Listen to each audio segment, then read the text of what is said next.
ketika telah datang pada mereka kitab dari sisi Allah. Kitab apa yang datang? Al-Quran. Dan ketika telah datang pada mereka, mereka siapa? Orang Yahudi yang di mana? Yang di Madinah. Nah, kalau zaman dulu kan belum ada Quran gitu loh. Jadi ini kan turunnya di Madinah. Nah, orang-orang Madinah ada orang Yahudi, ada orang Nasrani. Nah, ini menjelaskan tentang orang-orang Yahudi, Nasrani itu. Dan ketika telah datang pada mereka kitab dari sisi Allah, yaitu Quran. Jadi ketika Quran itu sudah datang, ya, ini kepada mereka, berarti datang dulu kepada orang Muslim, kemudian disampaikan kepada orang-orang Yahudi yang ada di Madinah. Nah, Quran itu musaddiqun, yang membenarkan, yang mengoreksi bagi apa-apa yang bersama mereka. Apa yang bersama mereka? Taurat. Jadi mereka sudah ada pegangannya yaitu Taurat, tapi yang sudah berubah-ubah. Yang sudah dirubah, sudah dirubah-ubah di ini. Wa kanu min qablu. Wa kanu, dan mereka adalah min qablu dari sebelumnya. Sebelumnya apa? Sebelumnya ini turun Quran. Sebelumnya turun Quran. Nah, mereka mengapa? Yastaftihuna 'alal ladina kafaru. Jadi mereka meminta kemenangan atas orang-orang kafir. Jadi mereka itu berdoa kepada Allah supaya bisa menang menghadapi orang-orang kafir. Jadi orang-orang Yahudi yang ada di Madinah, ya, itu sama dengan orang-orang Yahudi yang ada di Syam, yang ada di Rom, gitu. Nah, di sana, di dunia pada waktu itu ada dua blok besar, yaitu blok Persia, ada blok Romawi. Ini kalau blok Persia itu oleh orang kafir. Ya, orang-orang kafir, ya, orang kafir yang tidak kenal kitab Allah. Sedang orang Romawi yang kenal dengan kitab Allah, gitu, termasuk Taurat, Zabur, Injil, gitu mereka, gitu. Nah, sebelumnya minta, jadi dua blok ini selalu berperang. Jadi kadang Persia menang, Kaisar Persia itu, Kaisar Persia siapa namanya itu? Lupa.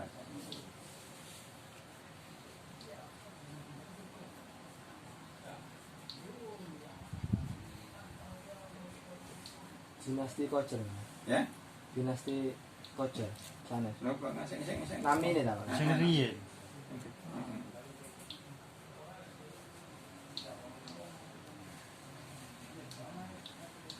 Kalau sana kan dikenal Herakle. Nah, yang sini kelompok monarki. Sistemnya.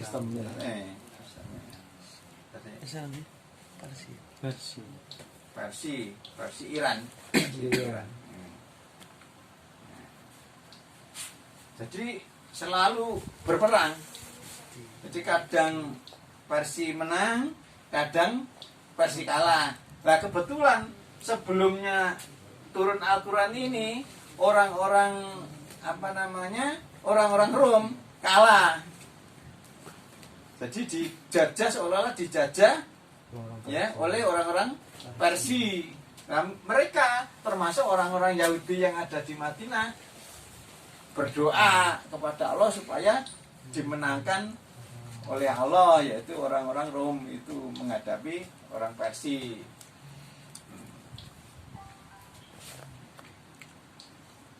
Maka ketika telah datang pada mereka apa yang mereka kenal, Quran. Oh, Quran udah kenal.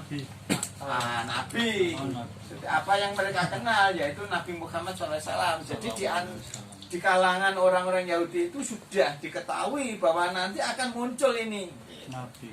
Nabi terakhir, Nabi Muhammad SAW. Ini. Jadi orang-orang Yahudi sudah tahu. Nah, kafarubi, mereka justru kafir dengannya. Mestinya kan justru mereka mendahului beriman, malah tidak. Jadi mereka mana tadi dengannya, maka laknat Allah atas orang-orang kafir. Orang-orang kafir yang mana? Yang minta kemenangan. Ya, yang tadi yang minta kemenangan, padahal ngerti. Ya akhirnya betul-betul Allah melaksanakan terjadi peperangan antara Yahudi, ya orang Rom sana dengan Persia. Rom menang waktu itu. Nah, sebelumnya Nabi mengatakan juga nanti akan menang gitu. Jadi nanti Rom akan menang, bisa mengalahkan Persia. Nah, maka mereka kenal dengan itu. Nah, tapi mereka bukan beriman, malah mereka kafir. Maka laknat Allah atas orang-orang kafir. Seburuk-buruk apa yang mereka tukar dengannya pada diri-diri mereka, bahwa mereka kafir dengan apa yang Allah menurunkan, ya, yaitu Quran, karena dengki. Jadi sebenarnya membenarkan, tapi karena dengkinya ini menyebabkan mereka tidak mau menerima. Nah, dengkinya apa? Ayyunazilallahu min fadli ala mayyasha min ibadi. Nah, dengki karena apa? Allah menurunkan dari keutamaannya atas orang yang dia kehendaki dari hamba-hambanya, yaitu siapa? Nabi. Nabi Muhammad SAW. Jadi dengki bahwa Muhammad SAW itu dijadikan Nabi, diangkat jadi Nabi, itu menjadi dengki. Kenapa kok tidak dari kalangan orang Yahudi? Golongannya nih.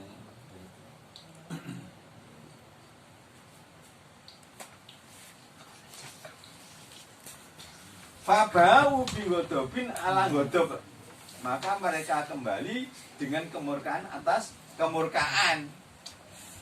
Jadi karena mereka itu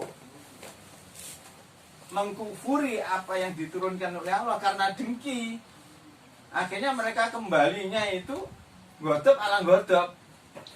Jadi sama halnya dengan orang yang nipu. Kalau sudah ngomongnya bujuk pertama, nanti kedua bujuk-bujuk terus.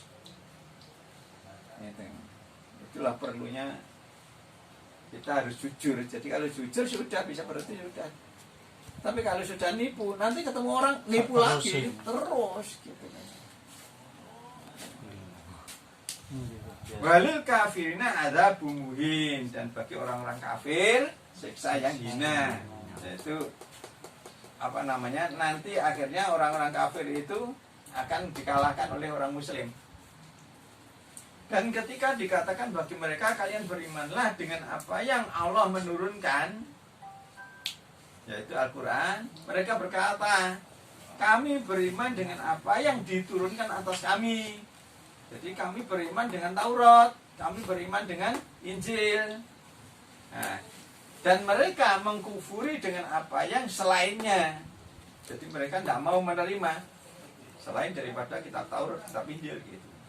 Padahal dan dia Al-Quran adalah benar, yang membenarkan bagi apa yang bersama mereka. Jadi sebagai kunci kebenarannya itu di Al-Quran. Katakanlah, maka mengapa kalian? Jadi kalau kalian membunuh nabi-nabi Allah, berarti yang dimaksud kalian ini sebenarnya adalah orang-orang yang Yahudi yang dulu. Nah ini kan anak cucunya. Maka mengapa kalian membunuh para nabi Allah dari sebelumnya, jika kalian adalah orang-orang yang beriman? Dan sungguh benar-benar telah datang pada kalian Nabi Musa dengan beberapa keterangan. Kemudian kalian mengambil sesembahan patung anak sapi dari sesudahnya. Sesudahnya apa ini? Janji 40 malam. Ya, dijanji 40 malam. Ini. Wa antum dzalimun, dan kalian orang-orang yang zalim. Dan ketika kami mengambil perjanjian kalian, apa ini perjanjian? Mengambilnya, diambil sumpah lah, katakanlah. Diambil sumpah kalian. Kapan ini? Sebelum diberi kemenangan gitu. Ya, enggak. Sana sih. Ini berarti kan bukan kemenangan ini kan Oh, barusan, pentas. ini kan zaman Ada cerita, Nabi. ada Ah, cerita. perjanjiannya ini loh. 40 malam. Ya, jadi setelah 40 menerima kitab Taurat, jadi setelah 40 malam. malam pulang. Di situ kemudian Perjanjian. perjanjian di baiat gitu, di baiat ini. Langsung gitu kan. Ya, ngatasi orang-orang yang melanggar dulu ya. Orang-orang yang melanggar dulu kan diatasi, yaitu yang melanggar, yang tidak melanggar bawa pedang semua, kemudian yang melanggar siap-siap untuk dibunuh kan gitu kan, disuruh oleh Allah membunuh, bunuhlah sendiri. diri kalian ini. Bunuh sendiri itu bukan bunuh diri, bukan. Tapi saling membunuh. Ya, saling membunuh. Jadi yang tauhid, yang tidak syirik, bawa pedang, kemudian yang syirik Dibunuh. dibunuh. Nah, waktu membunuh itu kan oleh Allah awan datang. Jadi awan datang gelap gitu sudah. Sudah tahu ini. Oh. Awan gelap, kemudian tidak sampai habis orangnya, kemudian awan ini menghilang. Terang berarti berhenti. Jadi yang meninggal diampuni oleh Allah, kemudian yang masih hidup juga diampuni oleh Allah.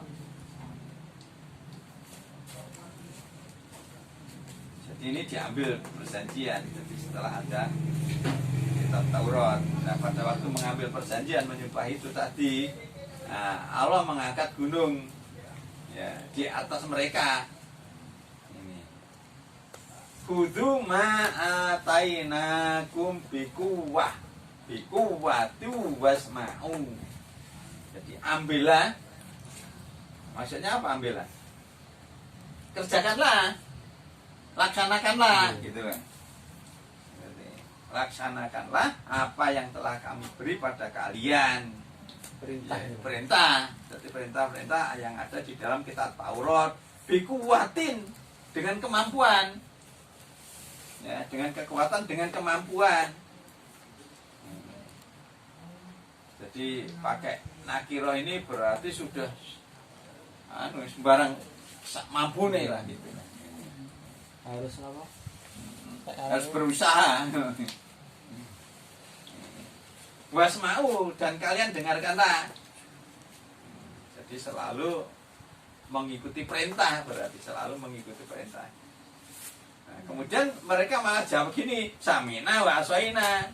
Kami dengar, ya, dan kami durhaka. Gitu. Jadi mau dengarkan tapi tidak mau melaksanakan. Ini modelnya orang Yahudi gitu. Wa usribu fi qulubi mulijlah, dan mereka diresapi di dalam hati-hati mereka sesembahan patung anak sapi. Jadi mereka telah dimasuki keyakinan gitu maksudnya. Usribu itu telah dimasuki keyakinan ijel ini.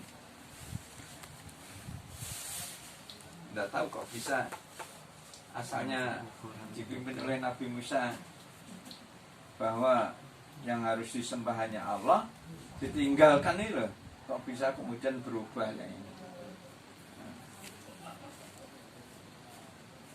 Jadi hati mereka dimasuki keyakinan bahwa yang benar itu inilah Tuhan kamu.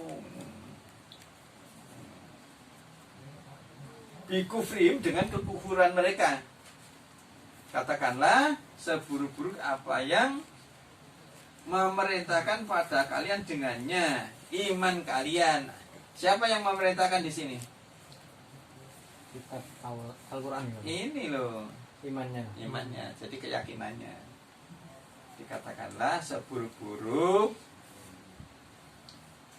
keyakinan kalian yang memerintahkan kalian dengannya. Jadi ini fa'ilnya di belakang, karena itu di sini tidak usah dia. Jadi seburuk-buruk apa yang memerintahkan pada kalian, iman kalian dengannya. Jika kalian adalah orang-orang yang beriman. Jadi kalau kalian itu beriman, ya, beriman percaya dengan Al-Quran, percaya dengan kebenaran, ya, kalian harus yakin bahwa keyakinan kalian itu yang memerintahkan kalian menjadi kufur itu. Jadi meyakini bahwa dirinya itu mengakui bahwa dirinya itu salah gitu loh. Jadi dimasuki ijol tadi. Soalnya sama halnya dengan orang mana saja sudah. Kalau keyakinannya apa namanya termasuk dewa-dewa itu, ya, agama Hindu. Kalau keyakinan begitu sulit sudah. Walaupun sudah kita jelaskan dewa-dewa itu bisa apa sekarang? Yang disembah itu patung dari batu aja tidak bisa apa-apa gitu. Di dalam Al-Quran kalau misalnya ada lalat yang nempel pada dia tidak bisa ngusah. Begitu disembah. Jadi karena keyakinannya ini. Kadang keyakinan sulit ya. Saya punya teman yang di mana Kenjeran itu, Gus Imron namanya. Jadi istrinya itu asalnya agamanya Hindu, ya, nyembah gitu. Kemudian kenal dengan dia, nggak tahu dia punya ilmu apa itu. Didoain, sudah. Didoain, diucapkan apa gitu, sudah kamu nyembah coba. Setelah dia itu bakar-bakar apa namanya, sestupa apa yang menyan itu, kelihatan bahwa setan itu joget-joget gitu. Akhirnya sudah tidak mau nyembah patung-patung, tidak mau gitu. Akhirnya jadi istrinya. Oh, sakit niku nggih napa? Nggak tahu ya. Ningali. Sing istri niku lho. Iya, lho mergo didoani ki mau atas izin Allah, Mas. Dibukakan mata. Iya. Tabir-tabirnya. Sudah tahu ilmu apa itu. Aura. Dibukakan tabir. Auranya. Ya, dibukakan tabir. Bahwa Mata batin. Setan-setan itu juga-juga Ketinggal. apa namanya kita Nyembah itu. Sesajen ya. Memberi sajen. Dupon.